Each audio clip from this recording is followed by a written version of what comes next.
Hello everyone, Angelo here, Hollywood filmmaker. I've been working on a lot of writing lately, screenwriting for my screenwriting classes.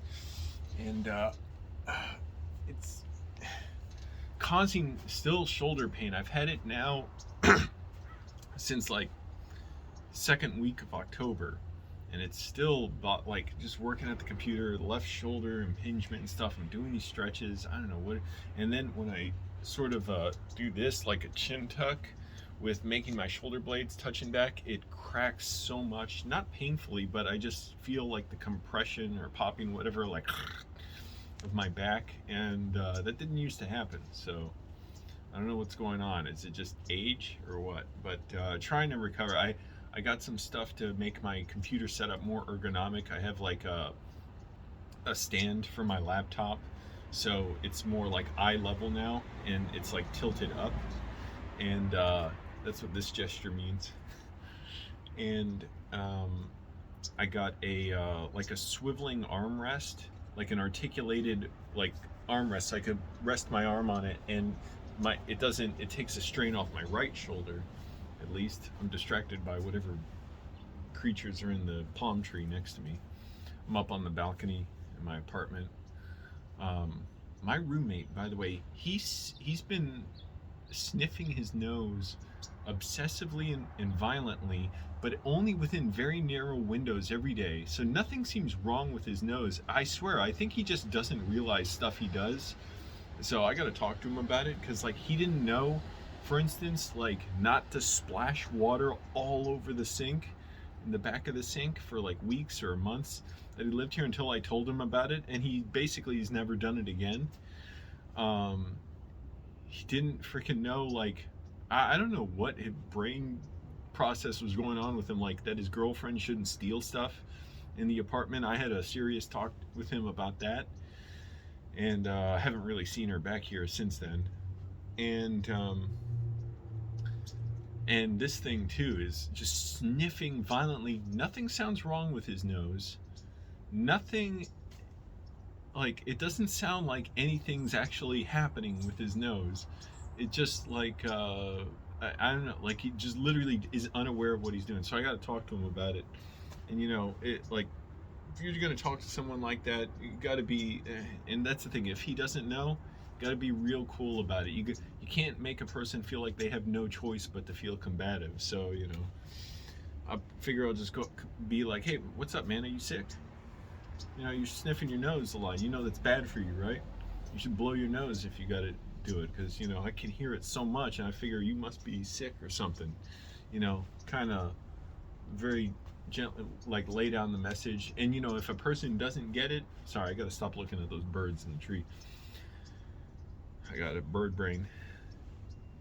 If they don't get it, then I don't know if there's much you can do at that point, because you don't want to start like a war with your roommate where constantly feuding and they're bothering you.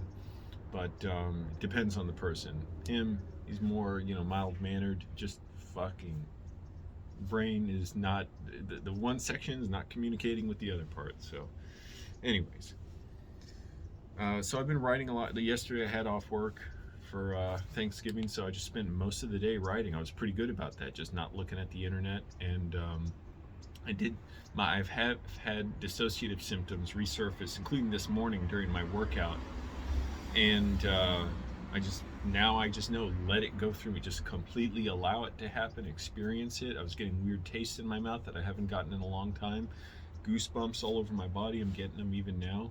And just learning, sort of accept it, open up, be calm, eat well. I limited my diet yesterday, limited my intake, even though now I have money, I have options to eat. I was kind of have to check myself and realize, like, oh, it's not going to make me feel any better to go out and just spend money on sweets or something very expensive, and overeat.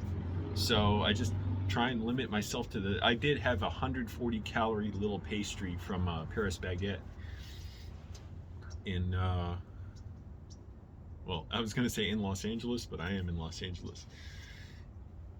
So I did have that towards the end of the day, and I did stall a little bit on writing at the end of the day, but I spent a good few hours doing it. And the writing's getting, it's funny, it's we're in between workshops, and so a few other students and I have agreed to have like a still writers group, a review, like a feedback group, where we'll answer specific questions about writing to see, you know, what are we not doing, what context are we not getting to the audience. And at first, not just at first, I've done 2 assignments so far, and it felt like, wow, this is really up against a wall. Like, it's pushing me to write beyond my ability. But I also knew that's good. That's where the progress is made. And when it's not strictly fun, it is fun. I like it. But when it's like you have to, you know, accept this process of, you know, brainstorming stuff, outlining, writing, going back to it, reading through it to see if there are the specific pieces of information you need to get across to the audience. Wearing my new drobe. I got this from either Ross or Marshall's, I forget. Wardrobe, but in LA we just call it drobe. Taking the tro back and forth through town. That's the metro. We just call that here the tro. Weirdly, I read this thing, people don't call, like, they call the highways around here, you know, the 101, the 5, the 10, as opposed to elsewhere in the country, like where I'm from in Virginia, we just call it like 66 or 495. We don't say the, but the Pacific Coast Highway, apparently a lot of people don't say the PCH, they just say take PCH. But that sounds weird to me. How are you going to have the and then drop the the? What was I talking about? The writing. Drobe. I'm gonna get some more shirts so I don't have to recycle the same clothes all the time, but I want to go to a thrift store. I don't want to keep going to all these boutique stores like Ross and Marshall's. But part of, you know, dealing with the dissociative disorder, got to be loose even with my body posture, my shoulders, not panic and freak out about, oh, my arm's hurting, I'm still not feeling like myself. I feel like this referential pain through here, this strain. I'm able to work out at least, but the big thing is I have to avoid burpees, and it kind of sucks because I do love doing burpees. It's a great workout, but the way it strains my body to do a burpee, not as far as the, you know, effort, the exertion, but it gets me into a posture at certain points of the burpee where it does hurt my impingement here. It's just going to make that worse, and I have to get this to recover somehow. Can't help it, I'm so distracted. Well, everything moving around me. So anyways, writing is getting more challenging, but that's good. Just want to keep doing it. I'm seriously talking with my mom now about how she's going to visit LA this December, Christmas time. Man, those flights are expensive, and we're seeing, you know, what the options are on that. And the big thing is her schedule, because she works at a school, so she has to find out when she's off from school. And then we got to figure out, you know, all the practical stuff, how she's going to get to the airport. And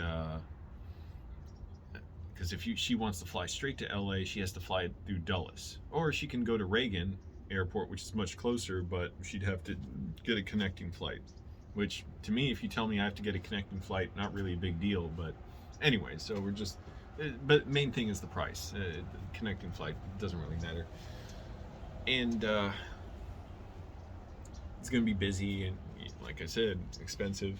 But anyways, so we're trying to see that, and then just want to make the most of the trip, and, you know, get a lot of filming done. And I guess I'll have to rent a car, at least for some of it. I don't know, damn expensive. When I rented a car, that awful Mini Cooper, when my last car got destroyed, the rental was paid for by my insurance company, but I opted for the insurance because for the rental car insurance, because obviously people could hit the car while it's parked, or just hit me while driving, and I don't want to have to then, you know, deal with my insurance company again for that. The insurance for, I think I had the car for 6 days or 7 days. It was like about $500 or $600 just for the insurance. And I definitely want the insurance while in LA because, like I said, if I'm in an accident, well, there's I think I have a $500 deductible right there. And dealing with my own insurance company as opposed to Enterprise, supposedly they just pay for everything, doesn't matter, what happened. So anyways, we got to get away from cars. That's what I'm realizing is like, internal combustion engines, bad for a lot of reasons, complex. They're being more and more poorly made.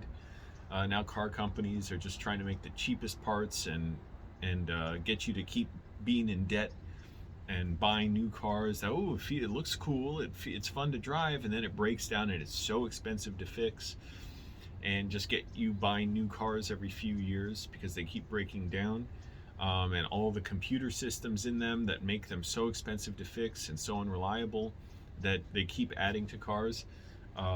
So either you have that option or you have to buy older cars, which it's harder to find a good, well-maintained one.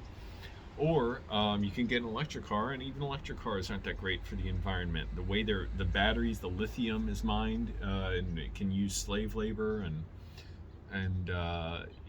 there's tons of pollution there, and the factories that make them, and they're overpriced, and the infrastructure is not really there to make it a real, like, just as convenient as driving a combustion engine car. So I think we should just go to steam power for cars. But either way, like, it's not that great. And then you got the fact of it's not that safe. There's bad traffic, lots of deaths on the road. So I'm just thinking what a utopia it would be if we just had like an expansive, free public transportation system. I really think it should be free. You should just be able to walk straight onto the metro train or the bus. The bus you can now. It's free in LA. The metro bus at least. And supposedly, what I've read, enforcement wasn't that strong before. Same with the metro before, but whatever. Yeah, it should be free. Just let people get around. And it should be expansive, and the buses and trains and streetcars and whatever else should be coming every 5 minutes. Smells like someone's cooking. Like some kind of like barbecuing. So I'm trying to stay fit, trying to eat right, keep my mind right. That's the biggest thing. And sort of, like just accept and let those dissociative symptoms go through me. I have depersonalization, derealization disorder, or I should say I experience it, but I've been experiencing the damn thing for like 18 years, or wait, I got to do the math right. Since I was 18, actually since I was 17. So it's been 16 years back to 20. 18 years. Yeah. Boy, that went by fast. Yeah, it smells like someone's cooking hot dogs. And I've always had symptoms since I had that first bout of it with a panic attack, even though at times I'm sort of recovered, but I can always teeter on the edge of it. Anyways, I'm doing much better now, but just got to accept those symptoms, let them go through me, be calm. I'm getting too tense while I'm talking, too. And writing is a big help. And it kind of sucked yesterday because while I'm dissociating, I can't feel emotion as much. So it's like it's hard to feel it while writing. I don't feel the same pleasure from writing and the intensity of the experience of it. But I'm still I still got everything I needed in a way. Like I got feedback on it. I'm waiting for more feedback from my classmates, but it was good to hear that stuff. That's where I learned the most. It's not from writing it, but from classmates telling me what they experienced. And it's not just asking whether you like it. It's actually not even that at all. We don't even ask that because it's a vague question. You get a vague answer, and it's not really clear, like, well, did you design your story correctly, or maybe did you execute it poorly, but you had a good design? You can't really know that from I liked it or not. And by the way, pretty much everyone's script is kind of likable, kind of interesting. So that's not what we're testing for. It's specific questions like, did you know why this happened? Who was the main character? What would happen if they didn't get what they wanted? Or, where did this part of the story get launched? Did it get launched? Stuff like that. Specific questions, and then a little bit about like, well, why didn't it get that? Or if I was trying to get across one central idea, did that idea come across, and was it interesting? And if I didn't do that, or if I did, but there were other ideas that got mixed in there, what were they? What did you experience when, like, as the other ideas that were in there? So that makes it a lot more clear as far as what you need to improve for your clarity alone. Then you can deal with the other stuff of, is the dialogue good? Is it, does it feel authentic and compelling? All that. And for people who don't take the time to do that, they're stuck in this vague world of, well, people kind of like what I write. What's the difference between this and my favorite movies? And it's really hard to tell because you're asking vague questions and getting vague answers. So I'm going to try and stop looking at cars and birds like it's the first time I've ever seen them. I can't stop smelling that hot dog or, I don't know, gas leak. I don't know. Tim Heidecker had a hilarious office hours episode yesterday where he just did like an hour-long mockery of Joe Rogan podcast, and it was so funny how vacuous the conversation was and self-absorbed, and how easy it is to make it sound like they're talking about really important ideas. It was so funny, so good. Like it was like it just hit me in waves. It was so funny, and it was also like absurd, like how vacuous the conversation was. So anyways, check that out. And it was such a great surprise because nobody was expecting that. And you see Tim's got Joe Rogan's mannerisms done perfectly. It's like he just slowed down his blinking, and every movement by like 20% or 30%. It's like, yeah, that is fucking disturbing. Yeah, even I did a little too fast. But anyway, Tim's really good at hitting that authenticity. He didn't do it. He never broke character. And never did anything just for a laugh. It stayed in character, and he's wearing a SpaceX hat. That was good. So yeah, anyways, got to keep pushing with the writing this weekend. I got to get a new jacket too, because my old jacket, the zipper broke years ago, and I don't know where I should get a jacket. It's close by. I want to go to the thrift store, but I don't know when it's open. The one I wanted to go to a few weeks ago when I got this shirt. So I just got back on the bus and went further down the street to Ross and Marshall's. And I saw someone pepper spray a Tesla Model X. Yeah, the SUV there, because the Model X went into the crosswalk while this person was walking across. But it was weird. Yeah, it was like they went into the crosswalk, but they didn't seem that close to each other, and the Tesla didn't move. I don't know. So the person, she kept walking, but as she looked back, kept pepper spraying the Tesla, and the guys in the Tesla just didn't do anything, because I don't think the pepper spray even hit the Tesla. But I just kind of turned my head, and so I didn't get sprayed by accident. Yeah. So I'm still dissociating now, but gotta calm down somewhat. But even though this would normally make me panic, now I'm like, just keep going with the video. Don't even stop making the video. And this damn arm is still bothering me, so trying to be loose on that and let it recover. What helps is are these stretches, like making the shoulder blades touching back in like a W shape, and also chin tucks. And I hang from a pull-up bar, or it's actually just a clothing, like a bar for clothes hangers that's really tightly, really strongly secured in my room, and I could just hang from that, and that helps. But yeah, still got this issue. It's really annoying. So anyways, got to get back to writing, to working, cleaning my apartment, talk to my roommate about his ridiculous fucking nose clearings, where I think he just doesn't even know. He's just like, oh yeah, that's what I grew up doing my whole life. That's always how he talks. What the fuck is... Anyways,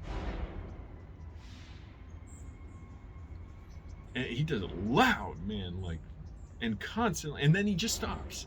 Like, so that's what makes me think it's all just psychosomatic or something. So it has nothing, like, there's no real basis to it. It's just, oh, I just like doing it, man. Just, oh yeah, my family and I used to do it together growing up. Keeping my apartment clean, walking around the neighborhood. What do I gotta do? I gotta look for a jacket because it is getting a little colder. And oh, razor blades. I bought a pack of like 50 a year ago, and they last. I didn't realize they last so much longer when you can shave in a sink and wash them properly. In my car, they would wear out after a few days, I guess because I couldn't wash them and dry them properly. Another way, just being homeless messes you up. Gotta go through razor blades like it's candy. Anyway, so I want to get back to writing, and I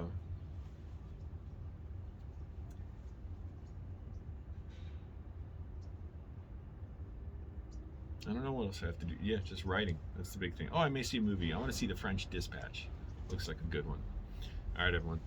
Bye. Thanks for watching. Subscribe, like the video, all that.